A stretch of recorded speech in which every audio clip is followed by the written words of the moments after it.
Oi, eu sou a Michelle, sejam muito bem-vindos aqui no canal e hoje é um vídeo especial porque é um vídeo de preparação para o vídeo de domingo, que é um vídeo mais especial ainda, que é o vídeo onde eu vou revelar as leituras do Clube MSL de 2026. Então, domingo, dia 16 de novembro, às 8 horas da noite, eu preciso que você esteja aqui comigo pra gente conversar pelo chat. Eu vou estar no chat ao vivo e eu vou revelar nesse vídeo os livros que a gente vai ler no clube em 2026, vou revelar o tema do clube e vou revelar o preço do clube também. Tudo pra você já ir se programando, os livros, né, eu vou revelar agora aí antes da Black Friday, aí você já pode dar uma olhada na Black Friday se eles entrarem em promoção. Se entrar em promoção eu vou avisar lá no meu Instagram, então fica de olho lá no meu Instagram também, tá bom? E eu espero muito que você esteja comigo no clube em 2026, vai ser muito especial ter você comigo lá, tá? E o vídeo de hoje eu vou fazer aqui um top 15 das melhores leituras que a gente já fez lá no Clube MSL. O Clube MSL ele vai para o seu 7º ano já, em 2026. Então a gente já leu muita coisa lá, leituras muito incríveis. E eu tentei, na verdade, fazer um top 10, mas eu não consegui separar só 10 livros, gente. Então eu acabei dando uma roubadinha aí, fazendo um top 15. Eu considerei tudo que a gente já leu lá até hoje, inclusive releituras, porque lá no clube, às vezes, eu coloco livros que são releituras pra mim, e aí eu releio com o pessoal lá do clube. Às vezes eu coloco livros que eu nunca li, então que eu leio pela primeira vez com o pessoal lá do clube. E aqui eu considerei releituras, leituras, tudo que a gente já leu.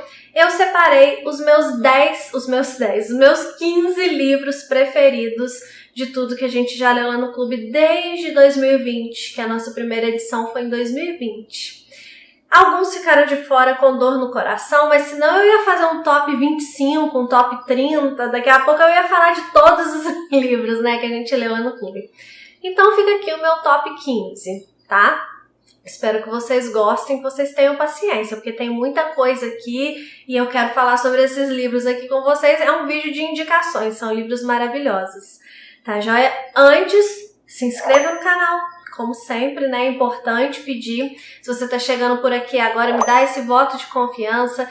Fica aqui comigo, permaneça aqui comigo, vamos conversar sobre literatura. Todo domingo e toda quarta tem vídeo novo aqui no canal pra gente falar sobre leitura aprofundada, sobre livros que transformam a vida, sobre livros que nos divertem. Então fica aqui comigo. E se você já tá aqui comigo há algum tempo e ainda não é inscrito, poxa vida, me dá essa moral aí, se inscreve aqui no canal, tá joia? Não deixa pra se inscrever depois, porque você vai se distrair com tanta coisa boa que eu vou te indicar. Inclusive já pega o papel, o celular, qualquer coisa aí pra você anotar essas dicas, tá? Então se inscreve de uma vez pra não esquecer depois. Vamos começar aqui com o 15º lugar. Em 15º lugar fica um livro que eu li este ano pro clube. Um livro que causou controvérsias lá no clube, porque teve gente que odiou. Vocês acreditam que teve gente que odiou esse livro, gente? Eu não tô aceitando, meu coração até dói. Mas teve gente também que gostou muito. E pra mim é um livro incrível, magnífico, que é aqui Mil Tsurus. Eu tô vendo gente do clube agora desmaiando, né? Quando vi o Mil Tsurus aqui nessa lista de 15 melhores leituras de todos os tempos do clube. Pois é, eu gostei nesse nível. É um livro japonês, né? O autor Yasunari Kawabata é um autor japonês, um autor clássico japonês, já foi laureado com o Nobel. E ele tem livros que são muito singelos e potentes ao mesmo tempo. E falando aqui de Mil Tsurus, a gente tem a história de um cara, de um protagonista, né, que é o Kikuji, é Kikuji mesmo? Acho que é Kikuji, que ele vai relembrar coisas do passado, né? A gente vai acompanhar aqui, na verdade, um período da vida dele que os pais dele já morreram. Só que tem duas mulheres que fazem parte do passado do pai dele que ainda permanecem ali rondando a vida do Kikuji. Ele começa a história aqui indo para uma cerimônia do chá, algo muito cultural, né, lá do Japão. E aí lá nessa cerimônia do chá, que ela é feita por uma ex-amante do pai dele. Lá ele encontra uma outra ex-amante do pai dele. E aí essas duas mulheres vão meio que rondar ali o Kikuji e ele vai se relacionar com elas de formas diferentes. Com uma ele se relaciona mesmo sexualmente, com outra ele tem uma outra relação um pouco mais complexa e que nos irrita um pouco. E com isso ele vai trabalhando os traumas dele do passado. E eu entendo esse livro aqui como um processo de cura do Kikuji. Eu já até falei sobre esse livro aqui no canal, num vídeo comentando livros, né, que eu faço com spoiler. Então eu vou deixar o vídeo linkado. Tudo aqui que tiver vídeo eu vou deixar linkado, tá? Depois você procura aqui na descrição que tudo que tiver vídeo eu vou deixar linkado. E aí eu falo um pouco melhor sobre esse livro aqui, sobre o que eu achei da leitura e tal. Tem spoiler nesse vídeo que eu falo desse livro, tá? Mas assim, eu achei incrível a construção, eu achei incrível como que de uma forma simples o autor aqui, ele consegue nos passar muita profundidade desses personagens, de todos que estão diretamente envolvidos ali na história, mas principalmente do Kikuji. E eu gosto muito desse processo de cura, e a partir do momento que ele vive esse processo de cura, agora a gente deixa ele com aquela ideia de que agora ele tá por conta própria, né? Agora ele tem que criar uma nova história, ele tem que de fato deixar aquela história do passado para trás e criar uma nova história. Eu gosto de uma outra personagem aqui também que se envolve com ele. Também, quando eu falo se envolve, nesse livro aqui, é um envolvimento muito mais psicológico, tá? Um envolvimento muito mais de almas do que um envolvimento físico, embora tenha um envolvimento físico em alguns casos aqui. Mas tem essa outra personagem aqui, que eu esqueci o nome dela, Yukiko. Acho que é Yukiko. Não, Yukiko é a outra, que é a pretendente dele. Enfim, eu esqueci o nome da outra personagem, que é filha de uma dessas amantes do pai, que ela também tem uma profundidade incrível. Eu gosto muito dela, da forma como ela é trabalhada. Ela também tem esses traumas do passado, né? E esses traumas, eles são trabalhados de formas diferentes nela e no Kikuji. Enfim, gente, é uma escrita maravilhosa, um livro curto, que eu fiquei interessada. Enquanto eu tava lendo, eu queria saber o que ia acontecer, sabe? E se você ficar preso à superfície da história, realmente você não vai gostar. Você vai achar que nada acontece, mas você tem que ir pro profundo da história, pro profundo dos personagens, do que aqueles personagens estão sentindo, por que aqueles personagens estão sentindo o que eles estão sentindo, o que construiu aqueles personagens para que eles chegassem até esse ponto aqui que a gente tá. É incrível. Eu fui muito tocada por esse livro aqui e ele precisava estar nessa lista de melhores de todos os tempos do Clube MSL. Eu super indico, viu, gente? Maravilhoso aqui, Kawabata com seu Mil Tsurus. Aí, em 14º lugar, eu coloco Madame Bovary, um outro super clássico aí, muita gente conhece. Às vezes você nem leu, mas já ouviu falar de Madame Bovary, uma história de uma moça que ela lia muitos romances românticos, né? E aí ela fica com aquela ideia do amor cor-de-rosa, então ela se casa e ela percebe que o casamento não é aquela idealização toda dos livros que ela lia, ela se decepciona um pouco com isso e ela começa a meter os pés pelas mãos aqui durante esse casamento. Então a gente tá falando da Emma Bovary. Ela vai começar a tomar atitudes como trair o marido, como começar a gastar demais, né? Utilizar uma forma de... Ela tem muitos buracos emocionais e ela quer tampar esses buracos emocionais com coisas. Então ela começa a comprar coisas. Uma coisa que muita gente faz, né? Acaba se entregando a um consumismo porque é uma forma de tampar algum buraco emocional, né? A Emma faz isso. Então é uma história que muita gente liga ao caso de adultério, que tem o caso de adultério aqui, mas que ela vai muito além, né? Os problemas que a Emma enfrenta aqui são pelas decisões erradas que ela vai tomando ao longo da vida. Ela alimenta algumas ilusões, ela não tenta se desfazer dessas ilusões, e ela toma atitudes erradas a partir da frustração que ela tem por causa dessas ilusões que ela alimentou. Então ela vai fazer muitas coisas erradas e ela vai colher os frutos daquilo que ela tá fazendo, né? As consequências, elas sempre vêm. Uma coisa que eu sempre falo, você é livre para fazer suas escolhas, para tomar suas decisões, mas você não é livre para lidar com as consequências dessas escolhas. As consequências das nossas escolhas estão intrinsecamente ligadas a elas. A gente vai ter que lidar com as consequências. Você não escolhe a consequência da escolha. Você escolhe o que você vai fazer, a atitude que você vai tomar, a decisão que você vai tomar.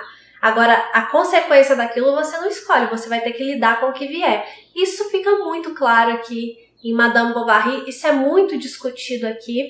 É um texto que ele é bem descritivo, é um estilo aqui do Gustave Flaubert, esse estilo bem descritivo. Então sim, é daquele autor que vai falar do vaso de flor, ele vai descrever a lasquinha na beirada do vaso de flor, mas tem um motivo. Lá no clube a gente pôde trabalhar muito bem, lá no clube todos esses livros aqui puderam ser muito bem trabalhados, né? Porque lá a gente faz de fato um aprofundamento na obra, tem biografia do autor, enfim, é bem completa assim a análise, a experiência em cada um dos livros. E uma das coisas que eu pude trabalhar com o pessoal lá, quando a gente leu esse livro aqui, foi a questão dessas descrições do Flaubert. Não são só parte do estilo dele, mas também elas querem nos dizer coisas ali dentro da narrativa. Então, às vezes, ele está descrevendo uma pétala de uma flor amarela que não sei o quê, que ali na frente ele vai fazer uma menção a amarelo que vai ter relação com aquilo que ele quis dizer da pétala. Então, você precisa fazer essas relações, sabe? Às vezes, no meio dessas descrições, ele tá te dizendo coisas nas entrelinhas, que ele não vai te dizer claramente, mas ele tá te dizendo nas entrelinhas, você precisa prestar atenção. Então não fica reclamando das descrições. Eu sei que tem gente que não gosta de muitas descrições, mas existem mensagens aqui até nas descrições que ele faz. Fora que é um livro, eu falo que eu gosto de sentir raiva de personagem, né, gente? Porque eu gosto de sentir fortes emoções, na verdade. E quando eu sinto raiva de um personagem, eu sinto muita raiva, eu fico muito ranço. E isso me impulsiona, porque eu quero ver o que vai acontecer, eu quero ver aquele personagem se ferrar muitas vezes. E aqui, a Emma, ela me fazia tanta raiva que eu precisava saber o que ia acontecer, eu precisava saber qual seria a próxima atitude que ela ia tomar para eu xingar ela mais uma vez, porque eu xinguei a Emma, eu briguei com a Emma o tempo todo aqui, sabe? Mas ao mesmo tempo ela desperta uma certa simpatia na gente. Eu não sou do time que defende a Emma. Lá no clube, quando a gente leu, eu lembro que teve as diferenças, né? Teve gente que defendia a Emma, teve gente que acusava a Emma, tem muita aquela coisa assim, a Emma é vítima da situação ou a Emma é vítima de si própria? Eu acredito que a Emma é vítima de si própria, mas tem as pessoas que consideram que ela é vítima da situação, e teve esse debate lá no clube quando a gente leu, mas ela desperta sim um pouco da nossa simpatia em determinados momentos, porque ela é tão burra, ela é tão inocente em algumas partes aqui da história que a gente fica até com dó, sabe? Só que no geral eu acho que a Emma, ela é culpada por todos os problemas da vida dela. Enfim, gente, é um livro magnífico que eu acho que vocês deveriam ler aqui, se vocês ainda não leram Madame Bovary. Aí, em 13º lugar, uma hora eu vou perder as contas aqui, mas a Fran tá colocando aqui na tela a colocação de cada livro, né? Em 13º lugar, um livro também muito conhecido, um grande clássico. Ele é até mais novo, mas ele é considerado já um grande clássico, de um autor italiano que eu reli lá no clube. Até agora, tanto aqui Madame Bovary quanto Mille Tsurus são livros que eu li pela primeira vez lá no clube. Agora, um livro que eu reli para o clube, e eu gostei ainda mais quando eu reli para o clube, e tá aqui em 13º lugar, que é O Nome da Rosa, do Umberto Eco. Esse livro aqui, ele tem uma estrutura muito interessante, porque ele mistura romance histórico com romance policial. Porque é a história de uma investigação que vai acontecer ali no mosteiro. Então, o personagem principal aqui, o Guilherme de Baskerville, né, se eu não me engano, eu posso estar confundindo o nome dos personagens, mas eu acho que é isso mesmo. ele vai para um mosteiro para fazer uma determinada investigação ali, só que quando ele chega lá, começam a acontecer alguns assassinatos, e aí ele passa a investigar esses assassinatos. E a gente vai acompanhar a investigação desses assassinatos, e assassinatos bem assim bizarros que acontecem, sabe? E também, ao mesmo tempo, tem toda uma questão histórica sendo tratada aqui, discussões religiosas da época, sabe? Então tem toda essa parte de contexto histórico aqui por trás.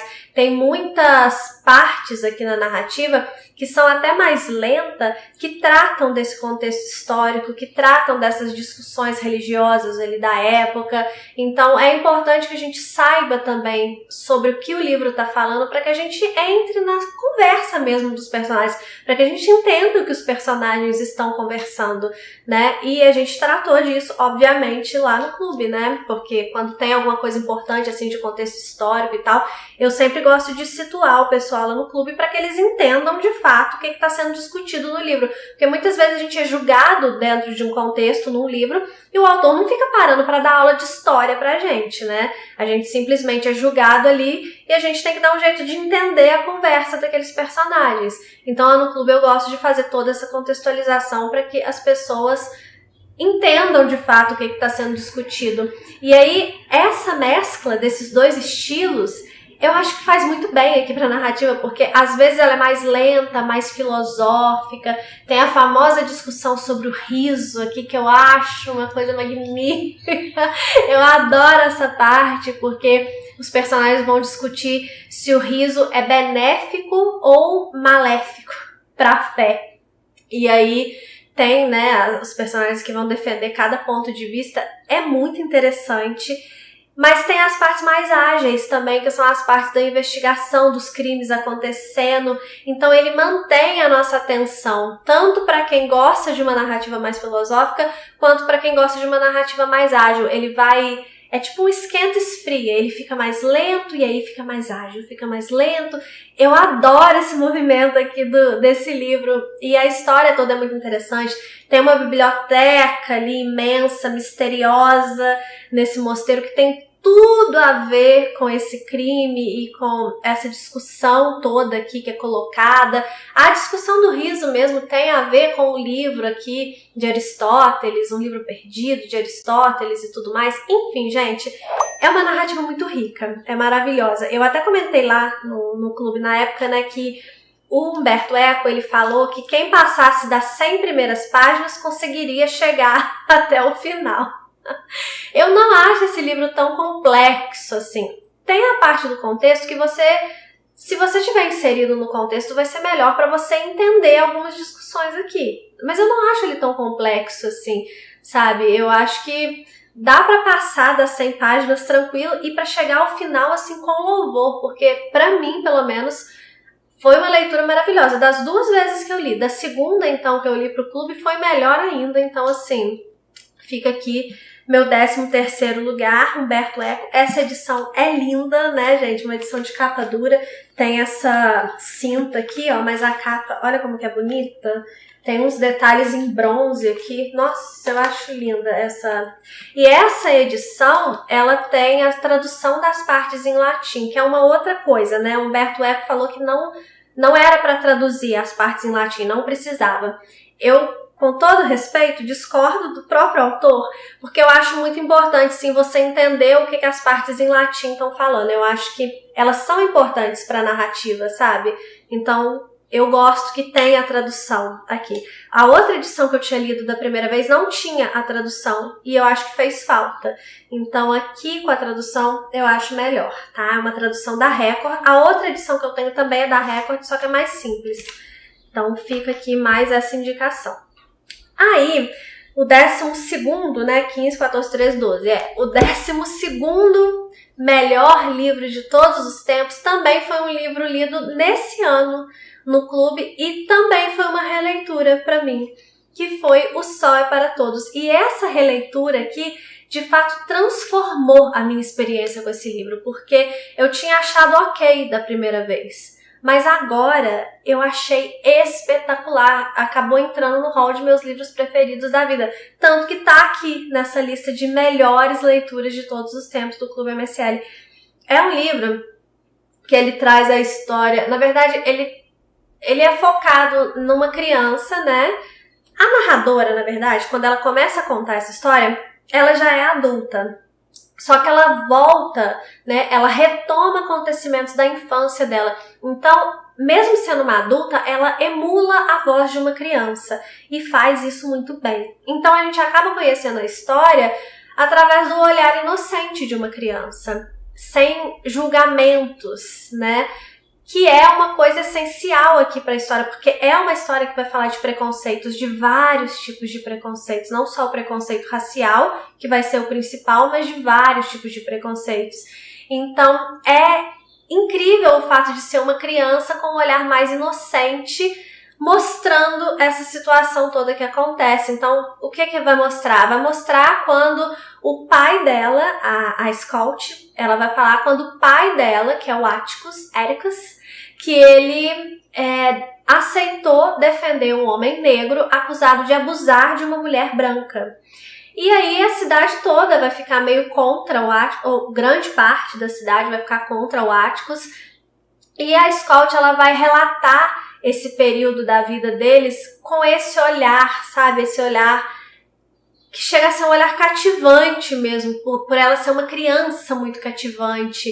Ela é uma menina muito esperta, ela é meio atrevida, mas ao mesmo tempo ela é muito obediente. Ela narra as aventuras dela com o irmão dela, que é o Jem, e um amigo que eles fazem ali, que é um menino que sempre vai ali durante as férias. Ele não mora ali na cidade, mas ele vai pra lá nas férias, que é o Jill.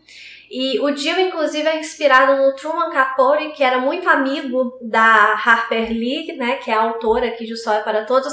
Então, ela vai narrar as aventuras dessas crianças enquanto está acontecendo essa coisa, né, do Atticus defendendo esse homem. E aí a gente vai entendendo cada partezinha da história. Ela retoma um pouco ali os fatos um pouco antes de acontecer esse suposto crime aí, que na verdade a gente sabe desde o início que ele está sendo acusado injustamente, mas ela retoma algumas coisas ali pra gente entender a construção dos personagens. Inclusive é uma crítica que eu vejo sobre esse livro. Eu sei que muita gente ama esse livro, né? A maioria das pessoas amam esse livro, mas as críticas que eu vejo relacionadas normalmente são em relação assim ao fato da autora demorar muito a entrar no crime em si, que é o assunto da história. Só que não é que ela demora a entrar no assunto da história, é que tudo que ela conta aqui faz parte do assunto. Então, tem até no início, a narradora, ela fala isso. Olha, eu fiquei pensando por onde começar. Meu irmão falou pra começar por um lado, mas eu acho melhor começar por outro. Então, tipo assim, ela mostra que ela tá pensando pra história ficar completa por onde ela deve começar. E aí ela começa de um pouco antes daquele caso ali acontecer.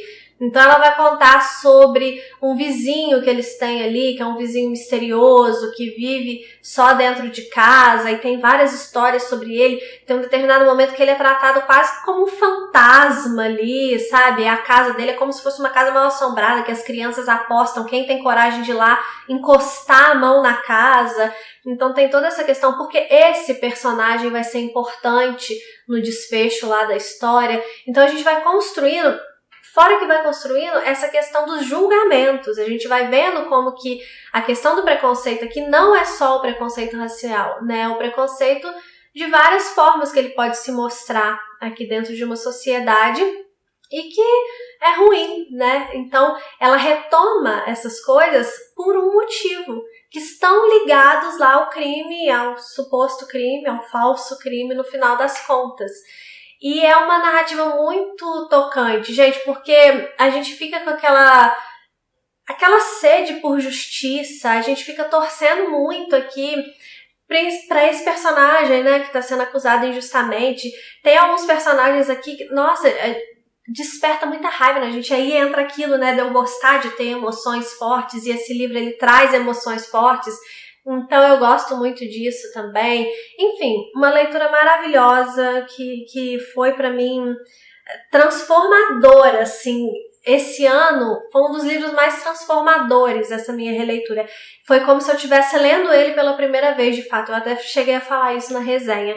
Então fica aqui em 12º lugar, né? 11º lugar, uma peça de teatro que é Édipo Rei, teatro grego maravilhoso. Eu me apaixonei por teatro grego, foi no ano passado, né, que a gente leu, e a nossa primeira imersão no clube de 2024 foi uma imersão em teatro grego. Então a gente leu 3 peças do teatro grego e depois eu li outras coisas também, porque eu fiquei completamente apaixonada. Eu fiz um curso de teatro grego também, maravilhoso. Então assim, eu fiquei imersa nesse universo. O curso foi o curso da Vanessa, tá? Que eu sei que vocês vão me perguntar. Foi o curso da Vanessa, maravilhoso, o curso dela de teatro grego. Enfim, e pra mim, Édipo Rei foi especial. A gente leu também Prometeu Acorrentado, leu também Medeia, gostei demais também. Mas pra mim, Édipo Rei foi especial, é uma história que me marcou muito profundamente. Eu já conhecia a história, né, no geral, porque acho que muitos de vocês aí, mesmo que não leu Édipo Rei, conhecem mais ou menos a história do Édipo, né? Então tem toda uma questão anterior que a gente precisa saber antes de ler o livro, que também foi trabalhado isso lá no clube, e que a gente tem o Édipo, né, que ele tem uma profecia ali de que ele vai matar o pai e se casar com a mãe. Então os pais dele escutam essa profecia quando ele nasce e aí eles decidem matar o menino. Então entregam o Édipo para uma pessoa. Isso tudo é antes aqui, tá? De chegar na peça. É que você tem que saber para chegar na peça. Então eles entregam o menino para um cara matar, o cara fica com dó, não mata o menino, entrega para outras pessoas criarem, né? Para os reis de uma outra cidade criarem. E aí esse menino vai ser criado lá e quando ele cresce, ele ouve a profecia. E aí ele acha que está falando desses pais que criaram ele. Então ele vai embora dali para que a profecia não se cumpra, para que ele não mate o pai e não case com a mãe. Ele vai embora. Só que no caminho, ele cruza com um homem, ele mata esse homem e ele chega em Tebas, desvenda o enigma da esfinge ali e por causa disso é oferecido para ele se casar com a rainha de Tebas, que tinha acabado de ficar viúva, e ele aceita, ele casa e ele vira o rei de Tebas. E aí a gente vai ter então a peça, que é o quê? A descoberta do Édipo de que ele na verdade matou o pai, aquele homem que ele matou lá na estrada foi o pai, e se casou com a mãe, e teve filhos com a mãe, né? O Édipo tem 4 filhos com a própria mãe, e a peça se trata da descoberta dele. Então vai mostrar aqui como que ele vai descobrir isso e como que ele vai lidar com isso. É uma tragédia, portanto, né? Ela tem um final trágico e tem muitos ensinamentos, muitas mensagens, né? E foi, assim, incrível trabalhar essa peça aqui com o pessoal lá do clube. A experiência toda dessa imersão de teatro grego foi muito maravilhosa, uma das mais marcantes para mim lá no clube. E essa peça aqui, nossa, ficou muito no meu coração, gente. Eu amei conhecer de fato a peça, né? Uma história que a gente já tem no nosso imaginário, eu pelo menos já tinha no meu imaginário, mas eu acabei conhecendo e me apaixonando no clube de 2024. Então chegamos agora no top 10, acho que sim, ó, 15, 14, 13, 12, 11, sim, chegamos no top 10. Pensa bem, isso tudo aqui ia ficar de fora se eu tivesse feito o top 10. Não dá, gente, não dá. Eu tinha que mostrar e indicar esses livros aqui pra vocês, porque eles são maravilhosos. Em 10º lugar, então, eu coloco uma experiência maravilhosa que eu tive com Thomas Mann lá no clube. Thomas Mann é um autor, assim, denso, né? Que ele rende muito para ler em clube de leitura, né? Se for esse tipo de clube de leitura que é o meu, que a gente de fato se aprofunda na obra e tal, porque são obras de fato que têm muita profundidade. E aí eu tava até com um pouco de medo de ler esse livro na época, não de ler, mas de ter que fazer o conteúdo pro pessoal, né, de guiar as pessoas nessa leitura. Eu senti muito o peso da responsabilidade, mas no final deu tudo certo, foi maravilhoso. Tô falando aqui de Doutor Fausto, meu 10º lugar das melhores leituras de todos os tempos do Clube MSL. É um livro que ele não é super tranquilinho de ler, ele tem sim uma complexidade, ele exige um esforço, uma atenção um pouco maior, Não é um livro para você ler rápido, é um livro para você digerir aos poucos. Então você lê um pedaço, vai digerir aquilo ali.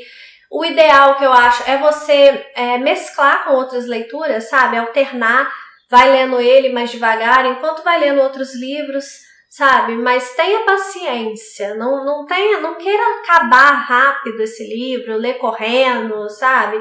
Porque não é um desperdício se você fizer isso, sinceramente. É um livro para você ir mastigando aos poucos, de fato.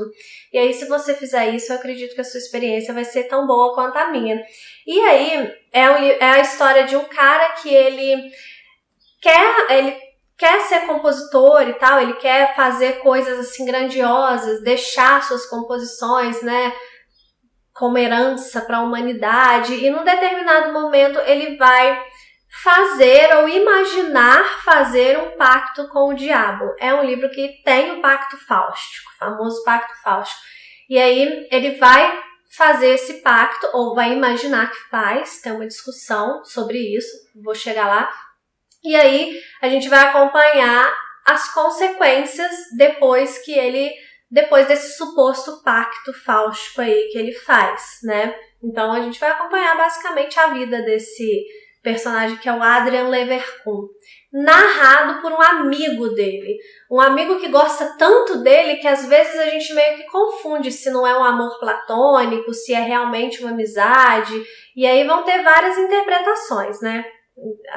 Cada um vai ter a sua interpretação disso, mas de fato os sentimentos desse narrador pelo Adrian são sentimentos muito fortes, e ele vai acompanhar o Adrian durante todo o percurso dele, e ele vai sofrer as dores do Adrian, e ele vai celebrar as alegrias do Adrian. É um fã número 1, assim, além de amigo, é um fã número 1.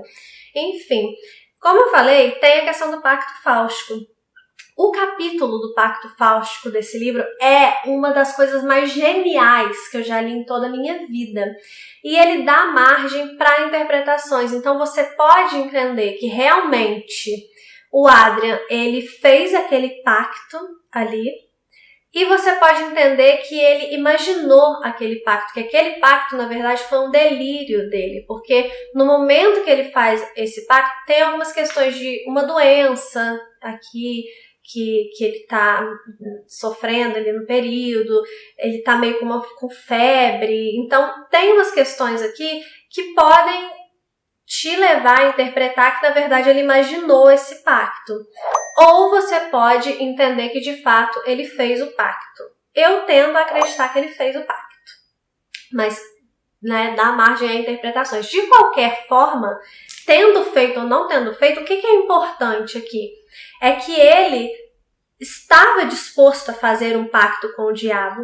E é essa a intenção que vai gerar as consequências depois. Então, não importa muito se ele fez ou se ele não fez. Ele estava disposto a fazer esse pacto. Ele estava disposto a entregar a alma dele. E a partir do momento que ele está disposto a entregar a alma dele, ele entrega. E aí ele vai começar depois a sofrer as consequências da entrega dessa alma, né? Então a gente vai acompanhar tudo isso. É uma jornada que às vezes ela é até um pouco sofrida, assim, de acompanhar, um pouco dolorida, assim, sabe?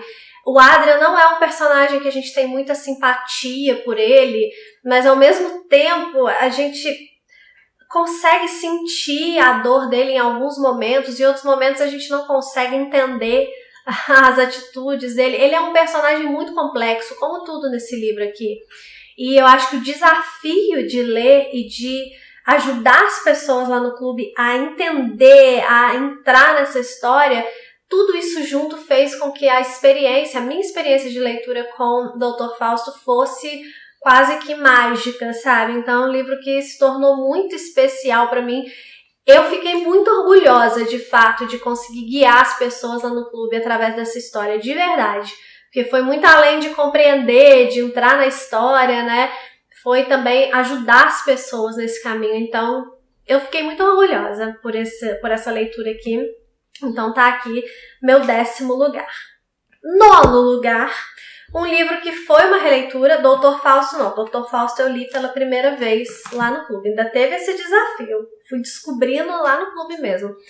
Em 9º lugar, um livro que eu reli pro clube. E aí, assim como aconteceu com O Sol é para Todos, que eu me apaixonei pelo livro quando eu fiz a releitura, eu também me apaixonei por esse nono lugar quando eu fiz a releitura. Eu tinha gostado da primeira vez, O Sol é para Todos eu tinha achado ok, sabe? Mas esse nono lugar, eu tinha até gostado da primeira vez. Não tinha achado nada, assim, super incrível, mas tinha gostado. Mais do que de O Sol é para Todos. Mas na releitura que eu fiz pro clube, eu fiquei impressionada. Eu enxerguei coisas que eu não tinha enxergado antes. Porque da primeira vez que eu li, eu não fiz a leitura aprofundada que eu falo, né? Então, dessa vez que eu li pro clube, eu enxerguei coisas que eu não tinha enxergado. E ele se tornou o meu livro preferido da autora, que é Jane Austen. Tô falando aqui de Orgulho e Preconceito. Ele desbancou todos os outros da Jane Austen pra mim, sabe? Quando eu fiz essa releitura. Eu já li todos os romances da Jane Austen e ele é o meu preferido dela. Por causa das camadas, principalmente, que a Jane Austen coloca aqui. Muita gente acha que Jane Austen escreve romances bobinhos pra mulherzinha, né? Mas eu tenho uma certa implicância com isso. Mas enfim, ela não escreve romance bobinho. É porque se você pode ler pegando só a superfície da história. E aí vai ser um romance. Uma história de duas pessoas, aquele estilo inimigos que se amam, inimigos que se apaixonam. É esse tipo de história, né? A Elizabeth Bennet, que conhece o Mr. Darcy, inicialmente, né, tem umas faíscas ali não faíscas de amor, faíscas porque eles não combinam mesmo, mas aos poucos eles vão aprendendo a lidar um com o outro e aí eles começam a se apaixonar. É essa a história que a gente vai acompanhar. Então você pode ler de uma forma superficial, que vai ser um romance romântico, né? Mas a história em si não é superficial. Você pode fazer uma leitura superficial. E aí é um direito seu, uma escolha sua. Mas isso não significa que o livro seja superficial. E não é. Porque nas entrelinhas, a Jane Austen, ela coloca camadas aqui na história. Então ela vai propondo reflexões, ela vai construindo os personagens em cada atitude, em cada fala que o personagem tem. Ela tá construindo esse personagem, então cabe a nós entendermos essa construção, conseguirmos identificar a personalidade de cada um, sabe? Ela não entrega tudo isso gratuitamente. Isso você precisa prestar atenção para você compreender, né, esse trabalho que tem por trás aqui da narrativa. E é um livro que discute muito questões de todos nós, né? Orgulho e Preconceito nem seria o primeiro título desse livro seria Primeiras Impressões, que também caberia muito bem, mas eu gosto muito de Orgulho e Preconceito, porque é um livro que ele trabalha muito isso, né? Os nossos orgulhos e os nossos preconceitos. A forma como a gente, às vezes, se deixa contaminar por sentimentos que nos impedem de ir além, de dar um passo além. Seja na nossa vida pessoal, como é o caso aqui, né, no relacionamento amoroso, seja na nossa vida profissional, né, a gente às vezes alimenta determinadas coisas dentro da gente que nos impedem de progredir, que nos impedem de evoluir, que nos impedem de sermos melhores de fato. Ela trabalha muito isso aqui nesse livro. Então, cada personagem aqui, o Mr. Darcy e a Elizabeth Bennet, a Lizzie, eles vão representar, né, uma dessas duas palavras aqui do título, um mais o orgulho, o outro mais o preconceito. Só que no final das contas a gente percebe que os dois têm muito de orgulho, têm seus preconceitos, e esses orgulhos e esses preconceitos eles vão sendo trabalhados aqui ao longo da história. E a gente vai aprendendo a trabalhar os nossos defeitos também através dessa história. E aí que tá a riqueza dela, né? A gente se enxergar nesses personagens. E a gente vai conseguir refletir sobre coisas muito importantes que podem transformar de fato a nossa vida, que pra mim é a grande função dos livros. Enfim, gente, é um livro maravilhoso e tá aqui no meu 9º lugar. 8º lugar das melhores leituras do clube de 2000 e nada, do clube de uma forma geral, é O Conde de Monte Cristo. Eu sempre cito esse livro aqui como um livro para iniciantes, é clássico para iniciantes, porque ele é um livro muito fácil de ler e ele é uma grande aventura. Ele é uma grande aventura. E como ele é essa aventura e é uma história de vingança, né? O personagem principal, que é o Edmond Dantès, ele vai sofrer algumas injustiças no início da narrativa, ele vai ficar preso durante um tempo e quando ele consegue se libertar dessa prisão, ele vai buscar cada um que fez mal para ele para se vingar. Então, essa história nos prende, a gente quer saber qual vai ser o próximo passo do Edmond Dantès, a gente quer saber como que tá a vida daquelas pessoas que fizeram mal pra ele, e é legal ir descobrindo cada coisa, e é legal até a parte inicial, que é a parte que ele sofre essas injustiças, ela nos prende porque deixa a gente muito revoltado, e aí a parte que ele tá preso, que aparentemente não tá acontecendo nada, tá acontecendo muita coisa, tem muita construção de personagem ali, é maravilhoso, e a maior parte depois da história, que é a vingança dele, aí a gente vai acompanhando, né, os disfarces, os planos, e uma coisa dá certo, outra coisa não dá tão certo assim, ele precisa recalcular a rota, e a gente vai vendo como que os personagens estão...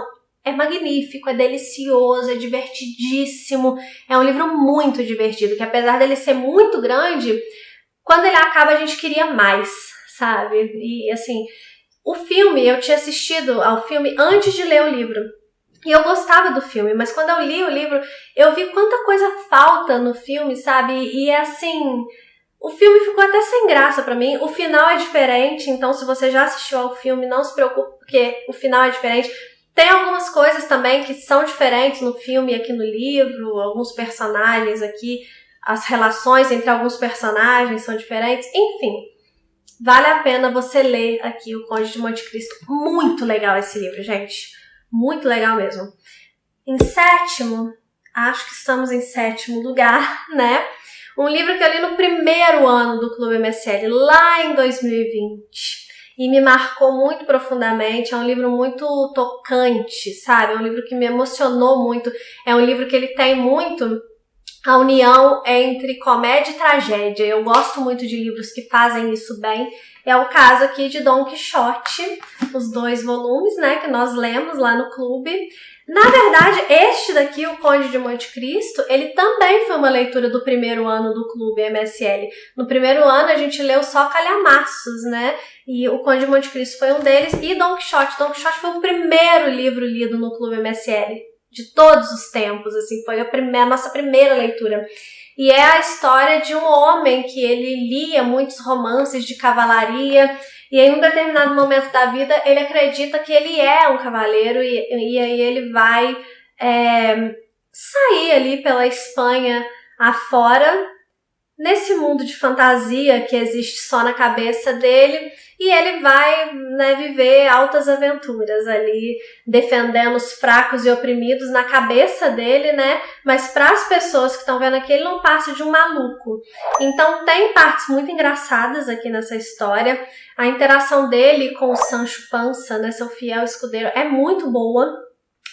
O Sancho que começa essa jornada com o Dom Quixote por um motivo, né, mais interesseiro, assim, mas depois ele acaba realmente se apegando, se tornando verdadeiramente amigo aqui do Dom Quixote. E é um livro que ele vai além dessa coisa do engraçado, da aventura, das peripécias aqui dessa dupla. Ele é um livro que ele tem uma melancolia, porque ele vai trabalhar muito as questões da nossa mente, né, aonde a nossa mente pode nos levar, as questões de como a sociedade mesmo trata as pessoas, né, às vezes que são vistas meio de uma forma ridícula, que não entendem muito bem determinadas atitudes, aquela coisa de você não consegue enxergar o mundo através do olhar do outro. E aí você julga o outro, porque você não consegue enxergar o olhar dele. Então você acha que só o seu olhar é o certo e aquele olhar é o errado. Ao invés de você ajudar, ou de você se juntar, ou de você tentar entender o olhar do outro, você julga, você oprime, você exclui, né? Tudo isso vai ser tratado aqui em Dom Quixote de uma forma muito singela, de uma forma muito delicada.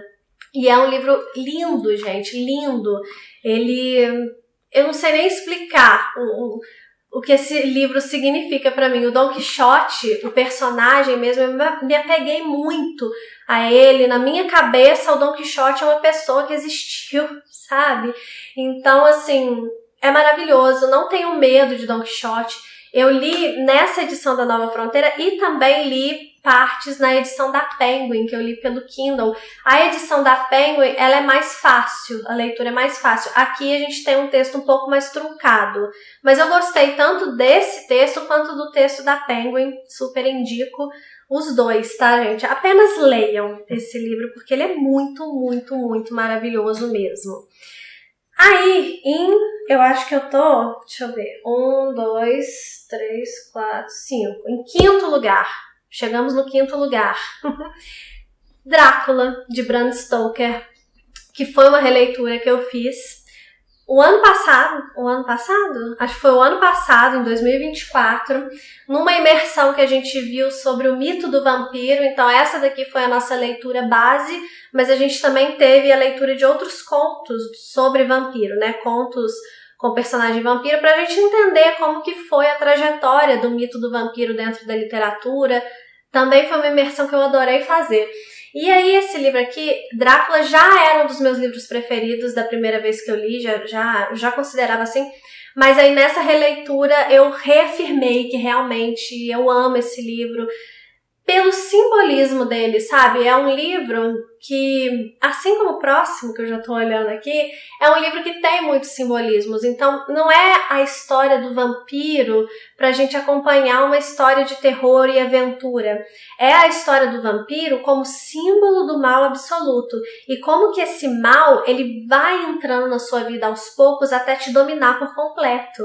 Então, ele mostra isso aqui, ele faz essa analogia mesmo, sabe? Ele usa o vampiro para mostrar como que a gente não pode abrir espaço para atitudes erradas na nossa vida, porque essas atitudes erradas vão nos contaminar de uma forma que pode ser irreversível, pode ser a nossa destruição.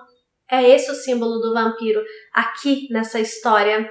E ainda é divertido, né? Além de ser profundo, de ser simbólico, é uma narrativa divertida, que vai trazer a história de personagens aqui que vão... Na verdade, começa com o Jonathan, que vai para a casa do Drácula para fechar um acordo ali, um contrato de trabalho.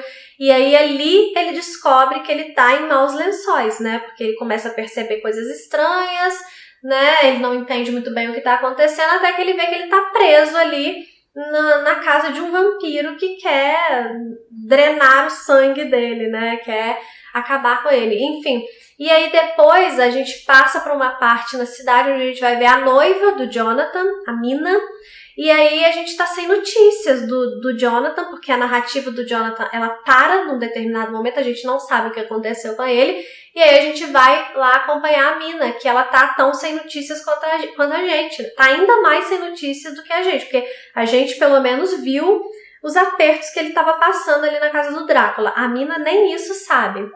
E aí o Drácula vai para a cidade e começa a rondar a Mina, né? E começa a ser esse mal ali rondando a Mina. Então a gente vai ter a Mina e outros personagens, né, tendo que lidar com esse mal que tá rondando, que eles não entendem muito bem o que é, aos poucos que eles vão descobrindo que é um vampiro e tudo mais, né?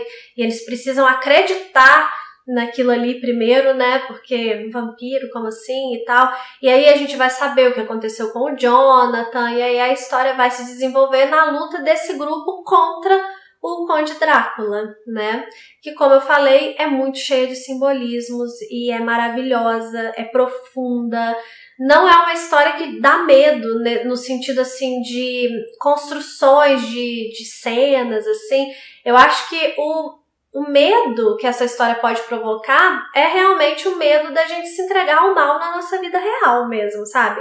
E é um medo bom para que a gente saiba se defender do mal, para que a gente saiba falar não nas situações que exigem o nosso não, para que a gente não caia em tentações, para que a gente não se entregue só ao prazer, né? Só aquilo que a gente deseja na vida, né? Porque a vida não é só desejo, a vida também é feita de obrigações, a vida também é feita de fazer o certo e não fazer o que é mais fácil. Tudo isso vai ser discutido aqui Tudo isso a gente discutiu lá no clube. Maravilhosa essa leitura. Aí, em quarto lugar, já estamos quase no top 3. Um outro livro que, como eu falei, muito simbólico, a gente também leu em 2024 no clube, que foi aqui Moby Dick.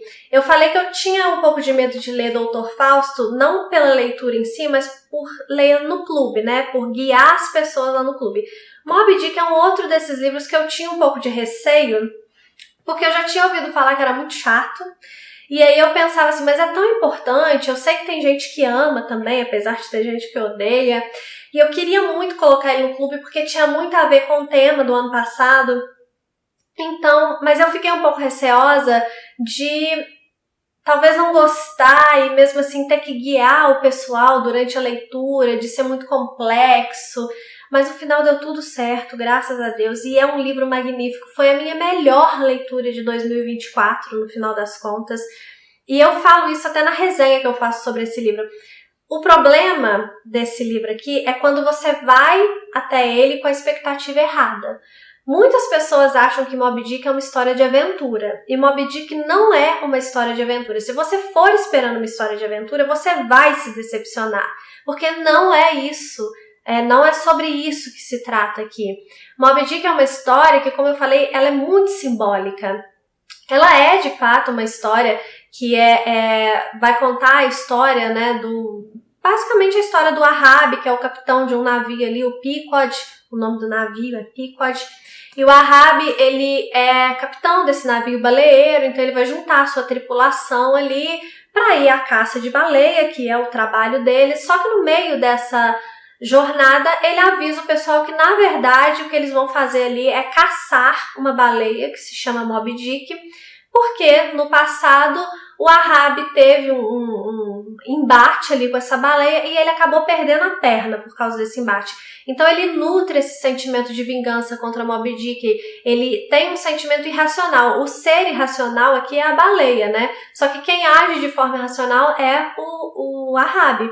Porque ele quer se vingar da Moby Dick, porque ele acha que ele tem um problema pessoal com aquela baleia ali, que na cabeça dele é a culpada por arrancar a perna dele.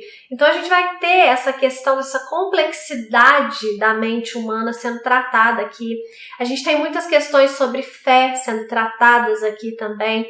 A gente tem muitas questões sobre objetivos, sobre propósito de vida sendo tratadas aqui. Também tem um pouco daquilo que eu falei em Drácula, né? Daquilo que a gente alimenta. Às vezes a gente alimenta sentimentos negativos e aquilo vai corroendo a gente até nos destruir. Então, ou destruir também outras pessoas, né? Então, tudo isso vai ser tratado aqui nesse livro. Então, vá com essa ideia de que é um livro muito mais reflexivo do que às vezes a gente imagina. É um livro quase que filosófico. Filosófico é um exagero. Mas é um livro bem reflexivo mesmo, sabe? Que tem uma aventura ali, mas que a aventura é o pano de fundo. Não é uma história de aventura. É uma história sobre o ser humano, sobre os labirintos dentro de nós, sabe? É uma história muito mais para você pensar do que para você, sabe? Ficar agitado ali numa aventura. Tem umas partes muito engraçadas, tem um personagem aqui que chama Queequeg, que tem uma cena ali no início que o Queequeg vai dormir com o Ismael na mesma cama, e aí é muito engraçada essa cena. Quem narra aqui é o Ismael, né? Então é a história do Ahab, mas narrada por um outro personagem. Enfim, tem toda uma questão também. Os nomes aqui também têm significados importantes, têm simbolismos importantes. Tudo isso a gente esmiuçou lá no clube, né? Enfim, é um livro magnífico, gente. Meu quarto lugar das melhores leituras de todos os tempos do clube. E aí a gente entra, então, no top 3. Em terceiro lugar, das melhores leituras de todos os tempos, um Dostoiévskizinho, que é aqui Os Irmãos Karamazov. Eu li nessa edição aqui de 2 volumes. Eu tenho a edição ali de 1 volume só, mas eu li na época, foi nessa edição aqui, porque eu achei que era mais confortável 2 volumes do que 1 volume grandão, né? Mas enfim, é a mesma história, enfim, você só escolhe qual edição você quer. E essa história aqui, ela tem uma estrutura que ela emula uma investigação de um crime que vai acontecer, só que na verdade o foco dessa investigação é muito mais psicológica do que a investigação policial mesmo ali, sabe? Então a gente vai ter aqui uma família, um pai, 3 irmãos legítimos e um filho bastardo, e a gente vai acompanhar essa família, a interação dessa família bem problemática. Cada personagem tem uma personalidade muito definida, assim, sabe? E que representa alguma coisa dentro dessa narrativa. Cada um dos irmãos, o pai, o próprio filho bastardo lá. E aí, num determinado momento, vai acontecer um crime com uma dessas pessoas da família e as outras pessoas vão ser suspeitas.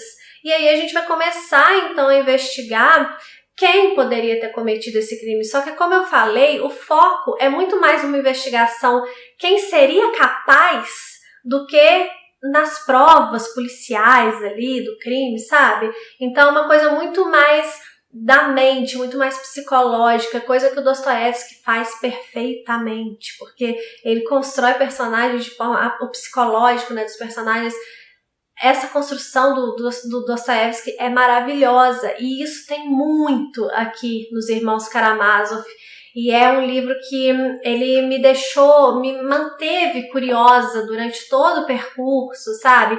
O crime não acontece no início, então a gente vê muito da interação da família, que é justamente pra gente construir, tipo assim, quem tem que tipo de relação com cada um ali, para que depois a gente pense nos motivos de cada um para ter esse crime, para acontecer esse crime.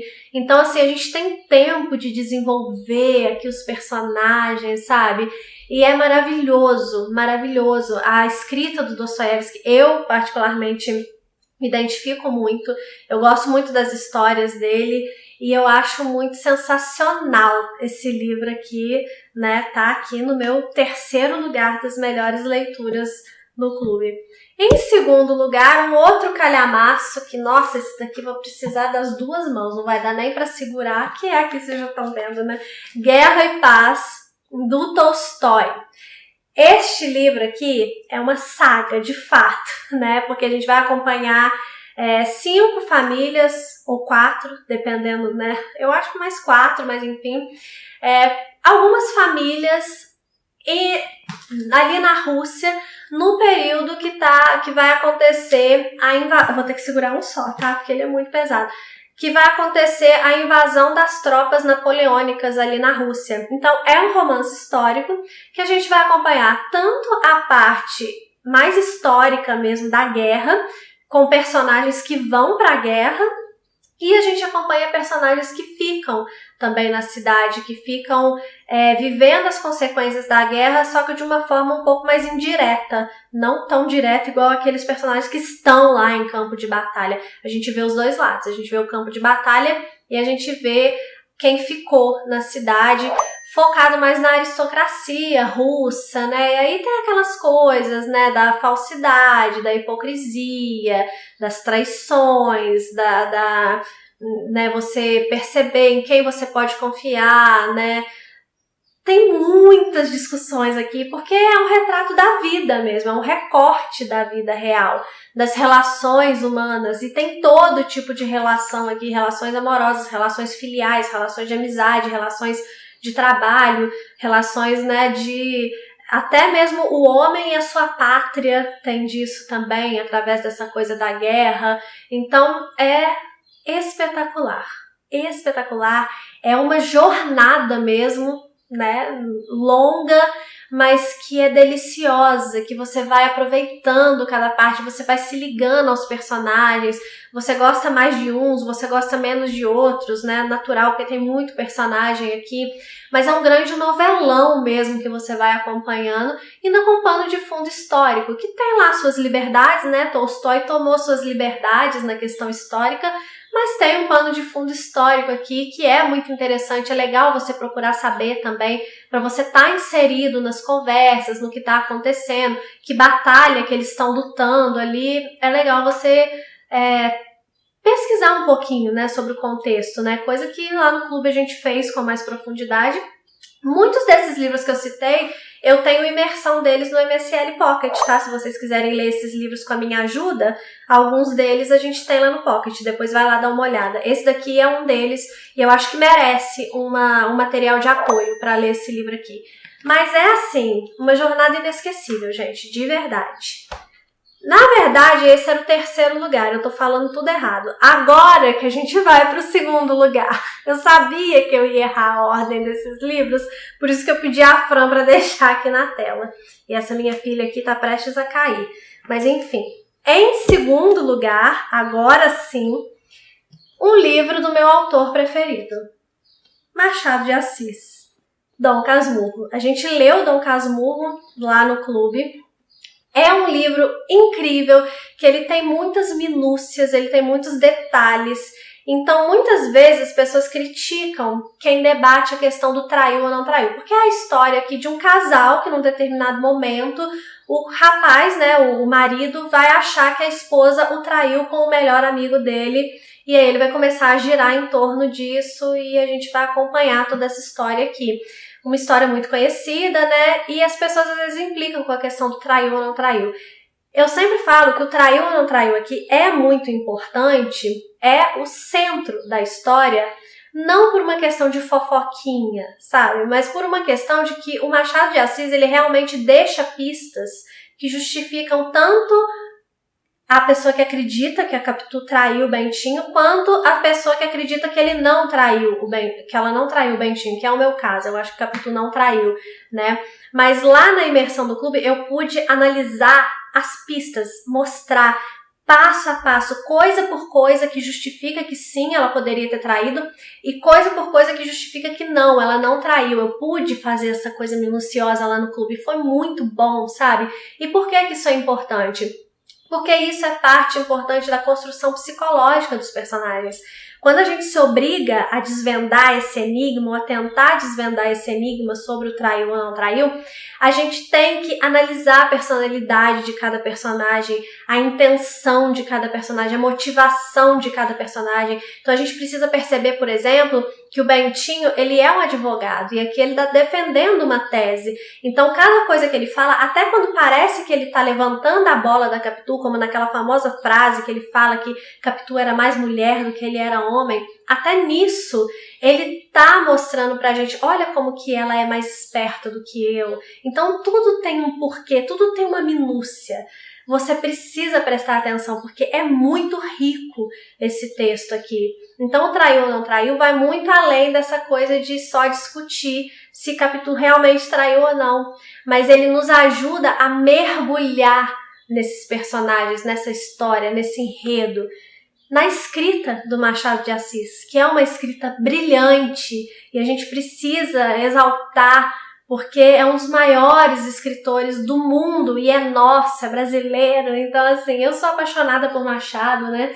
Então não tem como, gente. Dom Casmurro é um livro magnífico, é um livro que realmente eu já li várias vezes, né? Então, quando eu li para o clube foi uma releitura, mas cada vez que eu leio esse livro aqui, eu noto uma coisinha a mais, eu fico mais maravilhada ainda, porque é muito genial. É uma história realmente que nos pega de jeito, assim, pelo menos me pegou de jeito, me pega pelo coração, me pega pela razão, me pega por todos os lados. Eu amo Dom Casmurro, meu segundo lugar. Agora sim, o primeiro lugar, o meu livro preferido de todas as leituras que a gente já fez no clube, alguns já devem imaginar, Jane Eyre, porque é meu livro preferido da vida, né, gente? Então, como não seria o meu livro preferido das leituras do clube?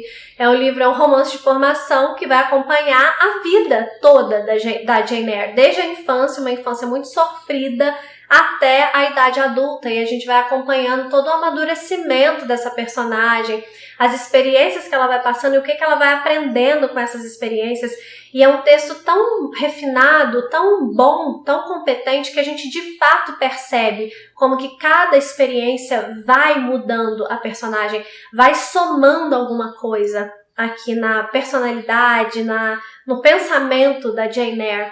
E aí também tem umas questões aqui que é uma narrativa que ela é bem movimentadinha, sabe? Acontece bastante coisa. Tem um mistério aqui numa parte, no meio do livro, tem um mistério, porque a Jane Eyre vai trabalhar na casa de um homem que se chama Sr. Rochester, e aí ela se apaixona por esse homem, só que tem um mistério rondando a casa daquele homem ali, e esse mistério tem ares de gótico, então tem elementos do gótico aqui dentro dessa narrativa, e a solução desse mistério eu acho incrível, eu acho muito genial, eu acho criativa, eu acho bem trabalhada, eu acho bem feita, sabe? É meu livro preferido, né, gente? Então tudo aqui eu acho maravilhoso. As discussões são muito profundas. A forma como a Jane Eyre encara a vida é uma forma que eu acho muito positiva. Ela tem tudo para ser uma pessoa vitimista, mas ela não é. Ela toma as rédeas. Gente, tá diferente aqui porque acabou o espaço do meu cartão, porque eu falo pouco, né? Então vou ter que acabar de gravar aqui pelo celular mesmo, tá? Só finalizar aqui que eu tava falando da Jane Eyre. Eu até me perdi aonde eu tava no papo da Jane Eyre, mas enfim, ela é uma personagem que nos ensina muito. A partir das reflexões dela, a gente vai refletir para a nossa própria vida. A gente tem outros personagens que também são muito cativantes, outros que nos irritam. Mais uma vez, eu gosto dessa coisa de personagem que me irrita. Eu gosto de narrativas que me causem fortes emoções, né? E, enfim, a Jane Eyre é aquela personagem perfeitinha, sabe? Ela tem os defeitos dela, ela é bem realista, na minha opinião. E, enfim, gente, é um livro magnífico e foi maravilhoso poder ler esse livro lá no clube, poder guiar as pessoas através da leitura desse livro, poder falar sobre esse livro com profundidade lá no clube. Então, é a minha leitura preferida do clube de todos os tempos. Dificilmente alguma coisa vai bater, porque, né, a não ser que eu mude meu livro preferido aí, tudo pode acontecer. Mas, enfim, esses foram os 15 livros que eu mais gostei de ler no clube, os 15 melhores livros de todos os tempos lá do Clube MSL. E eu espero que, com certeza, o ano que vem, muitos outros livros vão entrar nessa lista aqui, porque nós vamos ler coisas assim, nossa, eu tô me coçando para contar para vocês. Então, domingo, dia 16, às 8 horas da noite, estejam aqui para eu contar para vocês tudo que a gente vai ler no clube em 2026, tá bom? A lista tá um chuchuzinho, vocês não perdem por esperar. Muito obrigada por terem ficado comigo até aqui. Desculpa aí o vídeo gigantesco, mas olha, um vídeo cheio de dicas de livros maravilhosos. Eu espero que vocês tenham gostado, tá? Um beijo e até o próximo vídeo, que é a nossa revelação do clube. Até lá!